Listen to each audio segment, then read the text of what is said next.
Hello, everyone, and welcome. My name is Sandra Gabriel, and I'm the Vice Provost for Innovation in Teaching and Learning at Concordia University. I'm here on behalf of Dr. Rob Cassidy, the Director of the Center for Teaching and Learning at Concordia, who are your hosts along with the SALTISE today. Je vous remercie de nous rejoindre aujourd'hui. Je tiens à vous souhaiter le bienvenue à cet événement stimulant.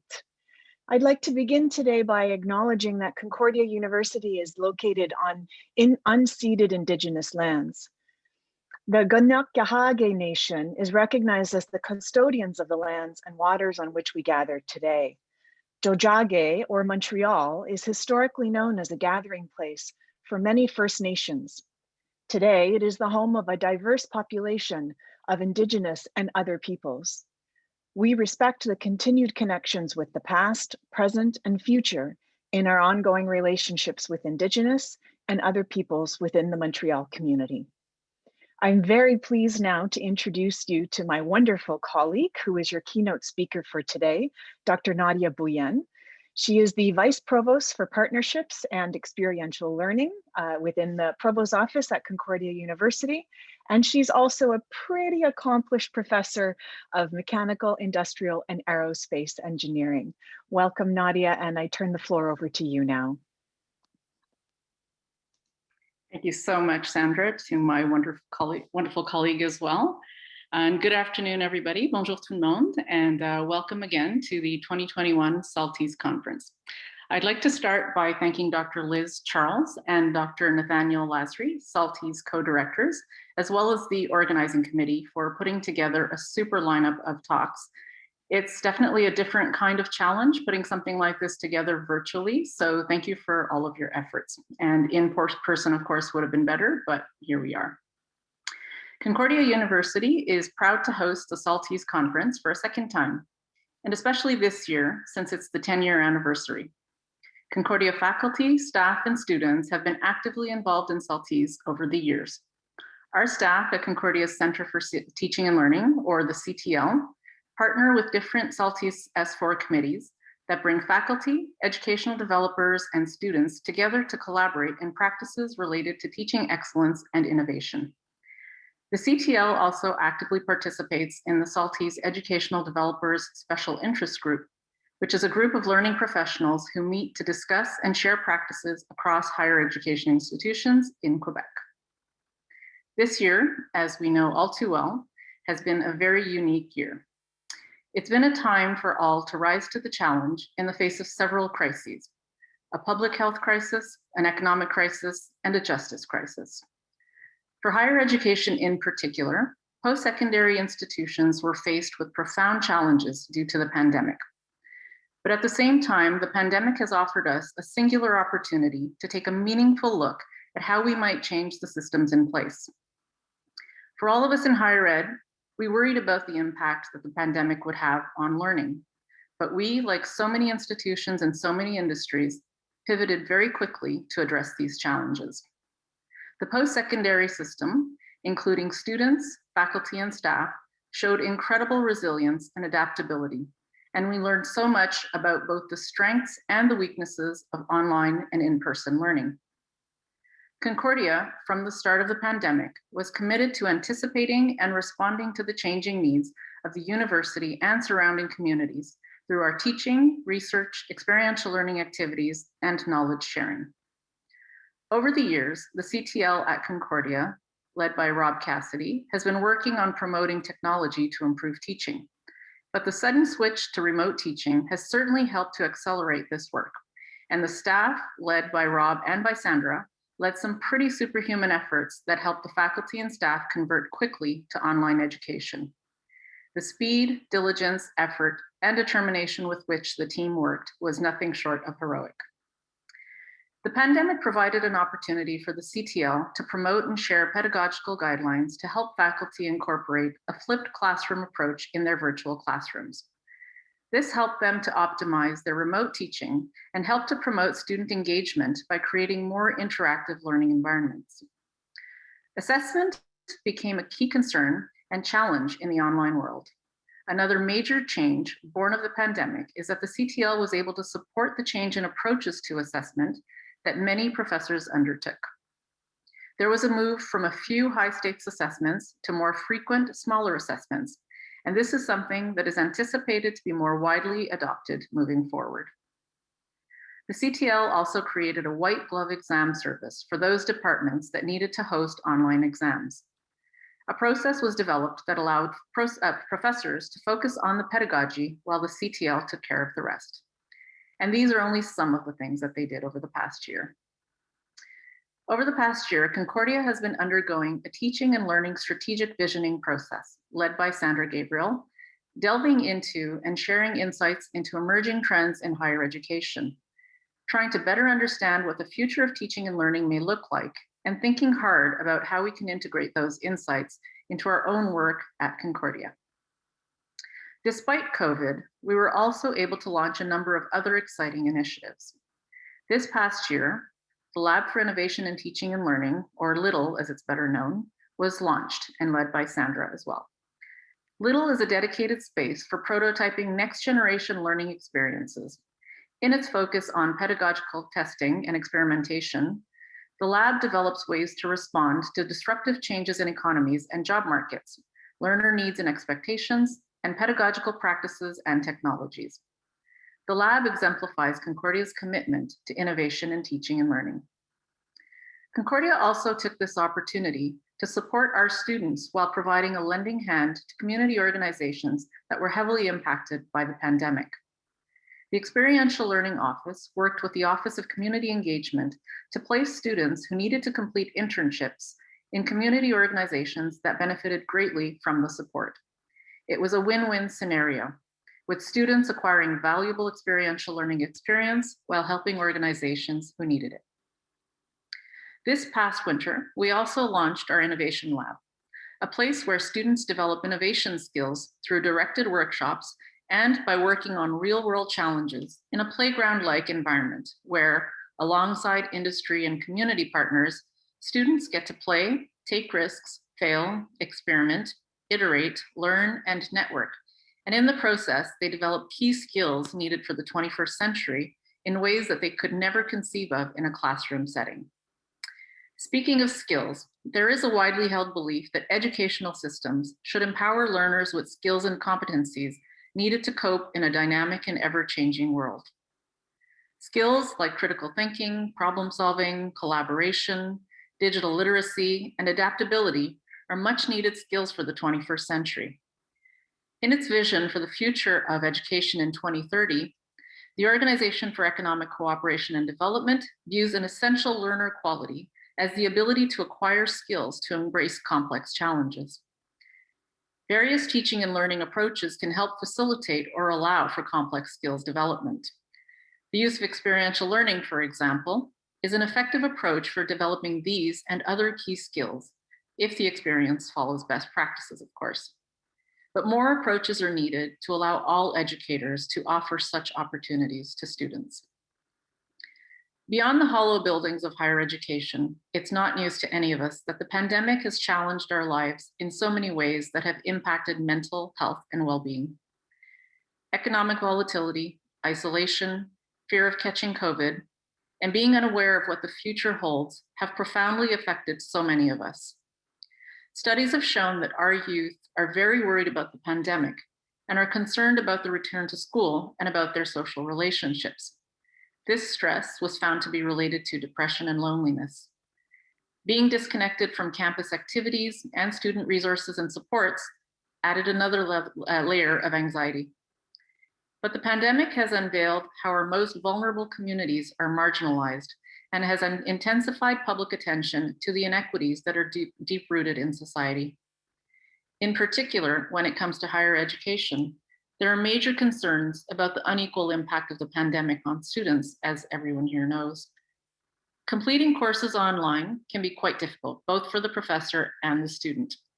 And while many students are less affected by the current conditions for a variety of reasons, those with poor access to resources, or those who have special needs, or those who are living under other domestic conditions that are not conducive to learning, have found that online learning is not reflective of their learning needs and can find it quite difficult to succeed.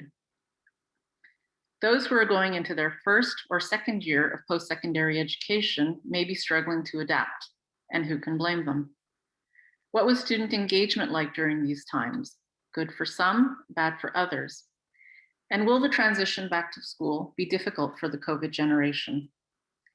At Concordia, in order to better support our students, faculty, staff, and partners, in addition to emphasizing teaching and learning, we have focused on amplifying well-being and mental health, communication and engagement, research practices, community-based experiential learning, and community building.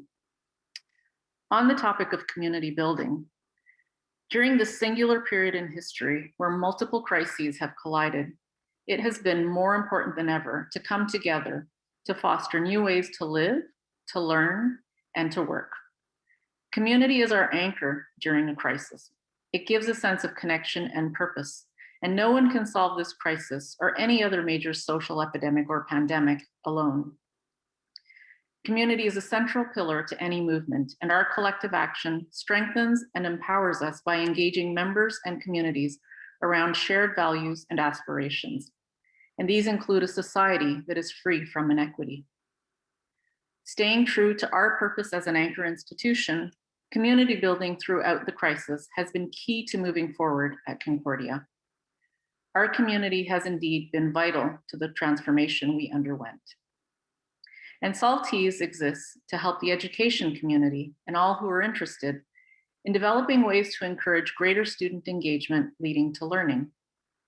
Hundreds of educators across the province form a strong community that shares a passion for teaching and learning and recognizes the value in working together and sharing ideas, best practices, and resources as the best way to achieve shared goals. Everyone here is deeply engaged in areas that can shed light on how diverse communities can respond to the current context in higher education. Sharing your knowledge will help to continue building a strong community of educators and to foster hope for the future of higher ed.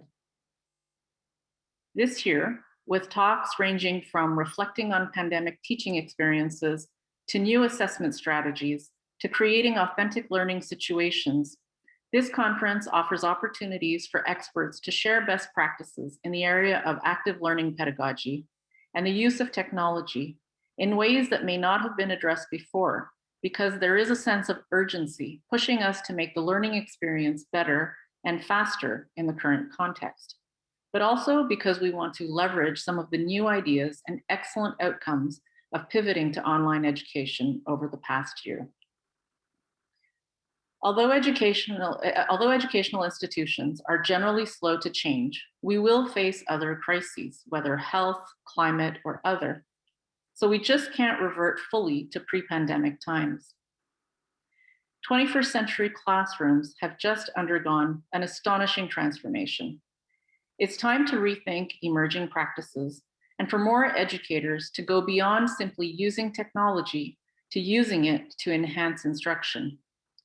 The use of technology should also be reimagined to make education more equitable in order to eliminate the digital divide that is so pervasive worldwide.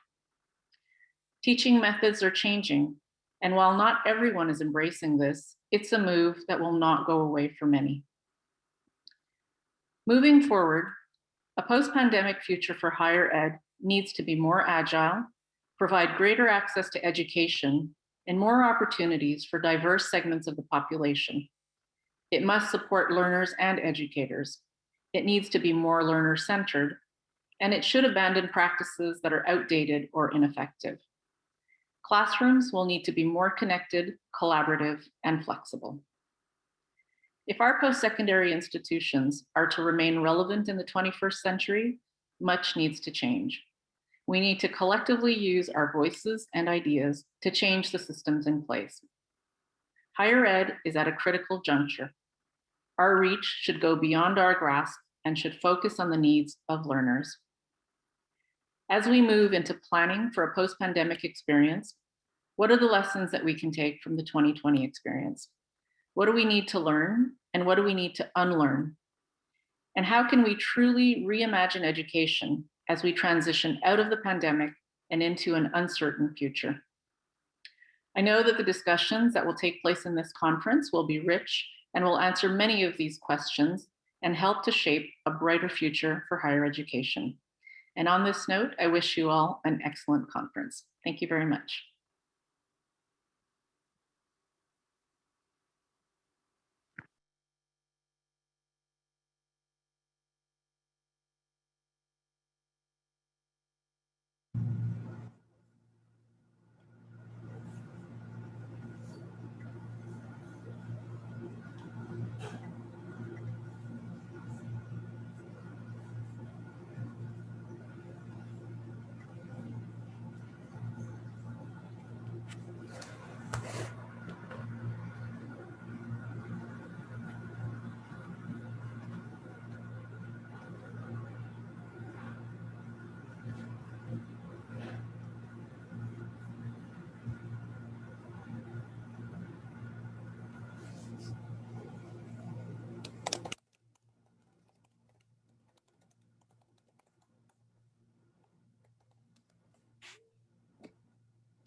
Hi, everyone. I suppose this is my cue to start speaking. So I wanted to thank first Concordia and Nadya Bhuyan. I wrote a couple of sentences while I was listening to Nadya speak, reflecting back to the 1976 Olympic Games right here, when Nadya Comaneci scored a perfect 10 at the Olympic Games.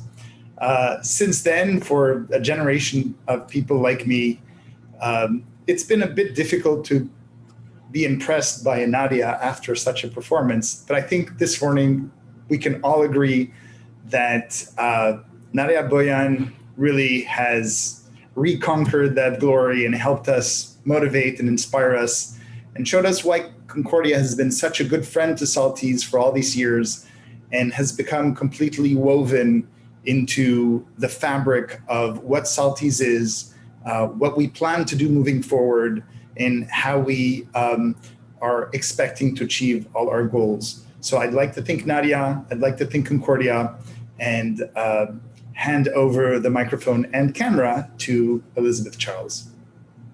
Thank you and enjoy the conference. Thank you so much. Thank you so much, Nathaniel. Welcome, everyone. I am so impressed by the work that Concordia is doing and by the work that Nadya, you and your office are doing. Thank you, Sandra, for welcoming us. And thank you to the Center for Teaching and Learning at Concordia for being our host. This is indeed, it's an honor to have Concordia be our host for the second time in the last 5 years. And we're such good friends. We believe that Concordia and the CTL are some of our dearest friends at SALTISE. For those of you who know me well, I tend to be extemporaneous in my speeches. But this year I've decided that there were some serious issues that I wanted to cover and some people I really wanted to thank. So I've actually written down my speech, and so please allow me to take a few minutes and to go through it and thank the people I've been longing to thank, as well as to make some of the serious points I'd like to be making. So welcome to the 2021 SALTISE conference. It's been 10 years since we started holding an annual event that allows us to bring together colleagues and friends from all levels of higher education, from all disciplines, and from all parts of the world, both local as well as international. All this under one roof. This year the roof is a virtual one, but what a building we have designed for you, as you will see as you explore it over the next 3 days. And over the past 10 years, what a community we have become. Before taking the journey to describe the story of this community, allow me to reflect briefly on the past year we've had, the last 15 months. COVID-19 closed our colleges and universities, and along with it, the physical SALTISE office, small as it is, or it has been. It shut down our traditional ways of operating, but opened up new ones, some good and others less so. But more importantly, the pandemic opened our eyes to structural pressures and structural opportunities. One, the negative side, it showed us the many social inequities that are often ignored or hidden to those of us who are privileged to be privileged. What I mean by this is we've seen the ways that systemic racism and biases affect the health outcomes, including death. And it has shown us that the rates of domestic violence and abuse and mental health and a sense of well-being, all of these have been impacted by COVID, have been shown to us, by COVID. Because we couldn't go anywhere, we couldn't escape the news of the brutality and unfair treatment. We saw what happened in the Black communities, communities of color, Indigenous populations, what happened to women in particular in this year. We have become, because we were let into the homes of our students and our colleagues through Zoom and other means, we couldn't ignore the disparities of our lives and our living circumstances. On the bright side, the isolation caused by COVID has brought out the inventiveness and the explorer in us. Not only have educators pivoted their classrooms to online within days in some instances, many of us have explored affordances of existing communication technologies, Zoom, Teams, etc., using them in ways that show that our old beliefs that online courses can't work at our institutions were false statements. Meanwhile, some brave individuals have been intrepid and have begun to design new ways to work together, creating new practices. And some have developed new ways and new technologies. For instance, GatherTown, the tool that we'll be using, the environment we'll be using in this conference. And more importantly, some have begun to, COVID and the isolation has made us begin to ask questions about our physical and our virtual environments and how the two might be mixed. Maybe these will help us address inequities. Maybe these conversations will help us remove limitations and barriers. And I hope that they will bring about greater accessibility, inclusiveness, and equity. All these instances, the bad and the good, have been an awakening. As a community, SALTISE views these as a call to action, and we want to be part of the solution. As the co-directors, Nathaniel and I, along with our colleagues on what we always call our executive committee, will continue to strive to create inclusive environments through all our activities and to ensure diversity and equity in our choices, our staff, our committees, our presenters, our keynotes. And importantly, we, as a group of researchers, are dedicated to exploring instructional approaches that address the systemic and structural concerns that will lead us to better ways of building and strengthening the futures of the underrepresented, leading to a greater plurality in our society. The theme of this 10th conference is Moving Forward Together, Opportunities and Challenges for Pedagogical Innovation. What a fitting theme to set the tone for the next 10 years. Little did we know as the conference committee, when we put that theme together and considered that what we wanted to say was how could we reconnect? How can we become part of the larger community and some of the work that was mentioned by Nadya? This is what SALTISE hopes to build. But for the moment, to celebrate this 10th anniversary, I'd like to take the chance to thank those of you who were there with us in the early days, those of you who were there in those days, but have drifted away. So I'm going to start a slideshow and talk you through it.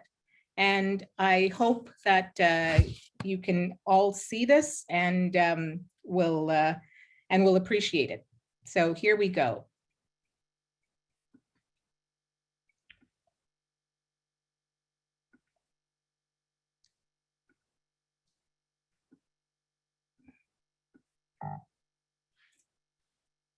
So the story starts with people who have, these are my mentors. These are the people that made me who I am, and I believe in great part have made SALTISE what it is.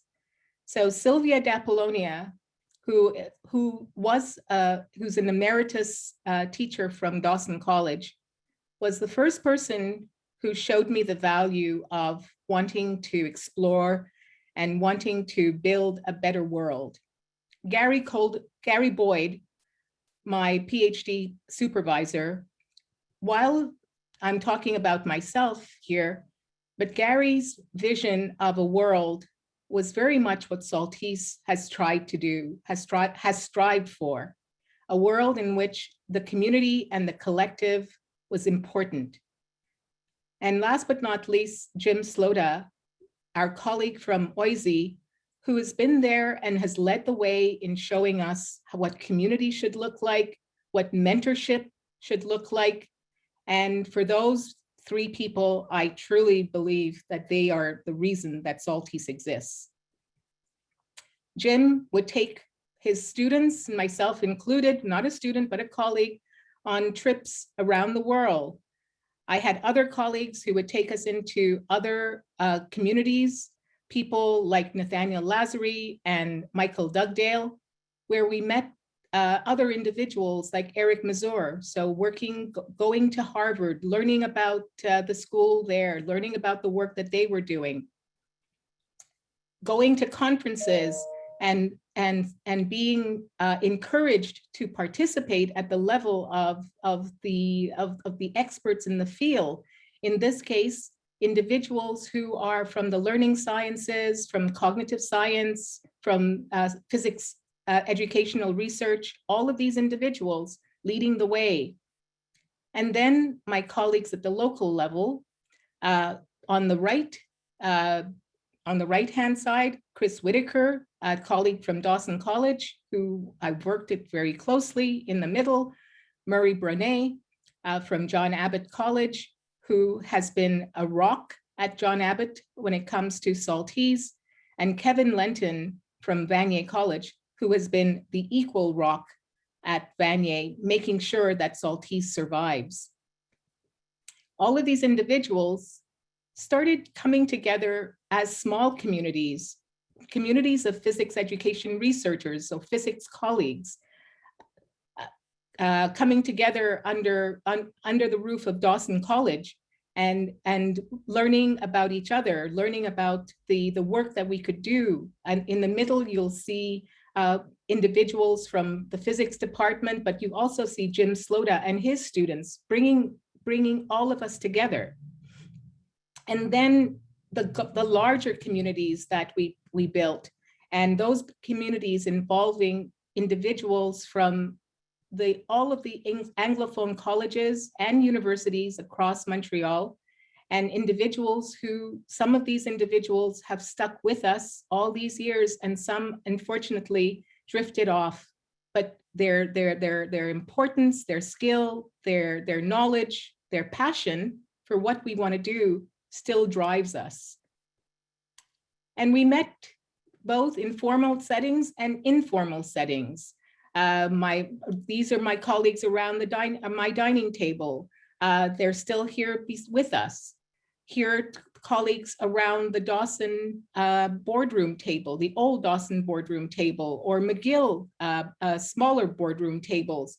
All of these colleagues coming together around meals, around talk, around beliefs, around smart boards.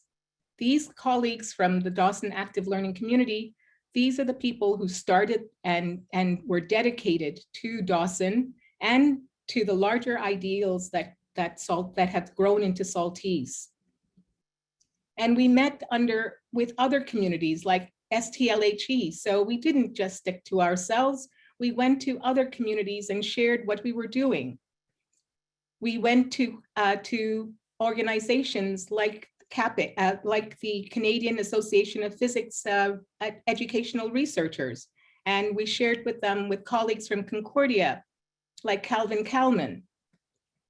And then we brought people together starting in 2012. We invited Eric Mazur from Harvard to come to Dawson to have our very first conference. And then you can see old and new faces. Those of us who got a little grayer, a little balder, a little chubbier. Bob Bracewell, who was an important individual in our growth, because he was the person with whom we partnered in order to start the Chantier, through a Chantier Toi grant. We started SALTISE with him and others from McGill, notably Ken Reagan. We formed SALTISE, which went from door to door. Here's an example of our work at John Abbott College.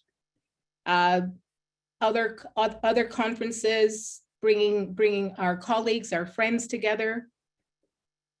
And always with the thought that we wanted to share, we wanted to support, and we wanted to continue questioning ourselves, questioning how we go about doing things, what we're doing, and never thinking that we had all the answers.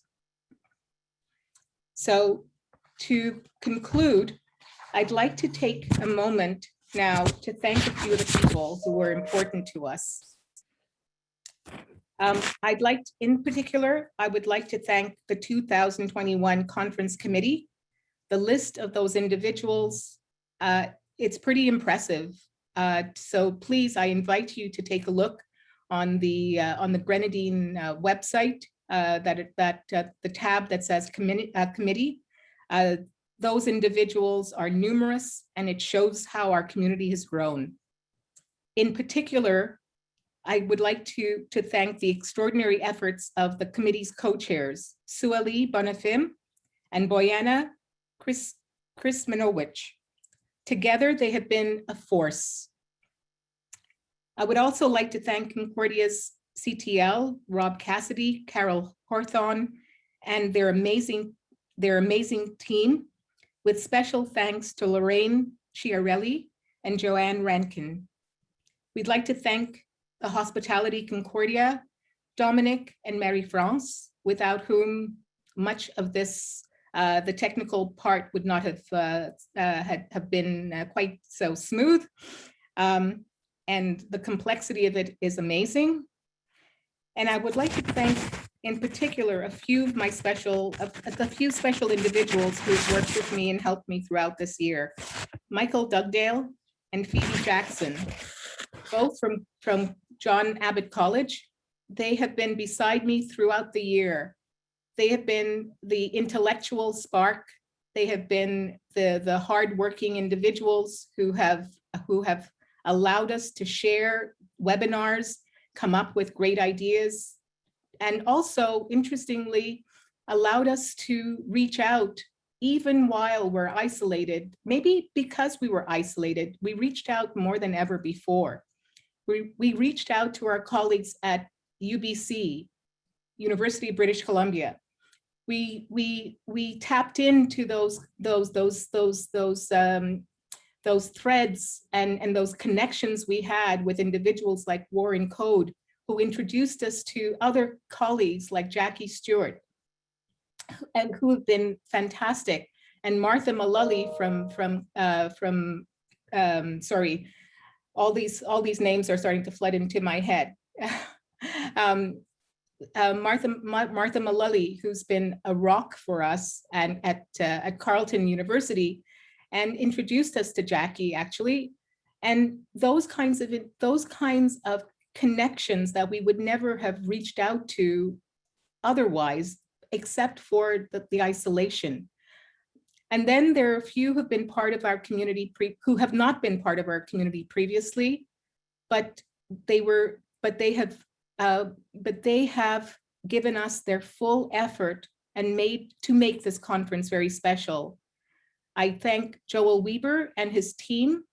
They are Jim Slota's graduate students from OISE.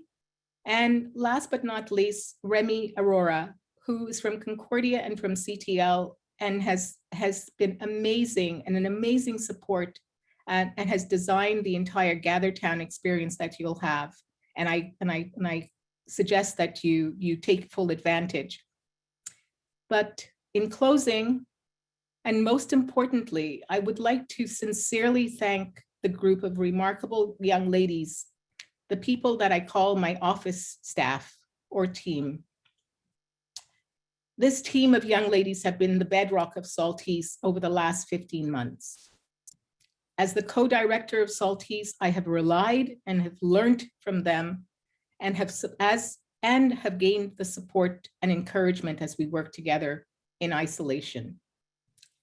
These individuals are Sueli Bonifem, Janaea Gripper, Chao Zhang, Boyana Krismanowicz, and Sarah Milton.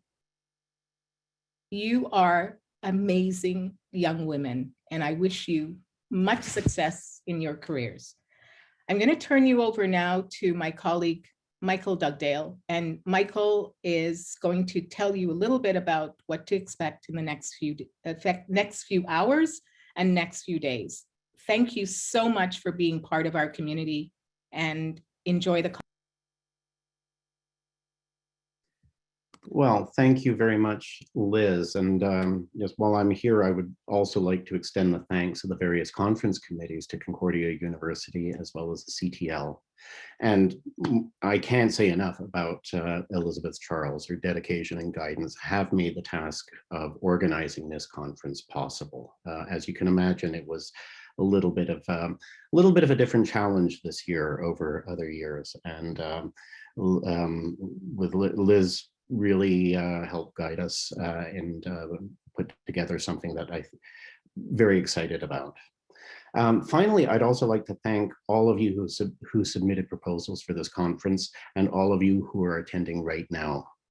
We always say that SALTISE is a community, and we can see it here in the webinars that we've had over the last year, and with you at this conference, that this community nature of SALTISE is more evident than ever. We have had the privilege of assembling a schedule of exciting talks and presentations that reflect our mission and our values. We hope these sessions will provide some answers, solutions to questions you might have, and might open up new lines of communication and even spark some new ideas for your future. I'd like to draw attention to a couple of the session types, in particular our keynotes. We're very privileged to have a couple of exciting keynotes. Armin Weinberger from University Saarland, who will be speaking on the mechanisms that underlie effective learning in collaborative group contexts. We also have Scott Freeman from the University of Washington, who will speak on the impact that active learning has on improving success for underrepresented minorities. And finally, Manu Kapoor, who was a previous keynote of ours, is returning. He's from ETH Zurich, and his talk will focus on the future trends in education and educational research. As for a couple of the other sessions, I just want to highlight a few points. As for the poster sessions, well, the digital posters are available for viewing at any time. Feel free to visit, look at the posters, leave comments or ask any questions on the text boxes there. You're also invited, of course, to engage live with the presenters during the scheduled session. You'll notice in the program and the schedule a number of pop-up events, and these will be taking place in GatherTown. And this is a little bit of a more informal sort of setting, but it allows us to perhaps have less structured, more extemporaneous conversations, but extemporaneous, but not unimportant. A couple of them are involve the equity, diversity, and inclusion discussions. They're starting today on Wednesday. And they're also the future learning spaces discussion. And by future, we're looking at perhaps what sorts of virtual spaces we can use. In addition to that, we also have some social events, and they'll be also held in GatherTown. You'll see there's live music and trivia games with prizes on the SALTISE rooftop terrace in GatherTown. That will be between 4:30 and 6 p.m. Wednesday and Thursday. And there will be an ongoing scavenger hunt in GatherTown with impressive prizes. And those details will be made available as soon as we have them. Once again, I do want to thank you all for participating in this conference, and I look forward to engaging with you over the next few days. Thank you.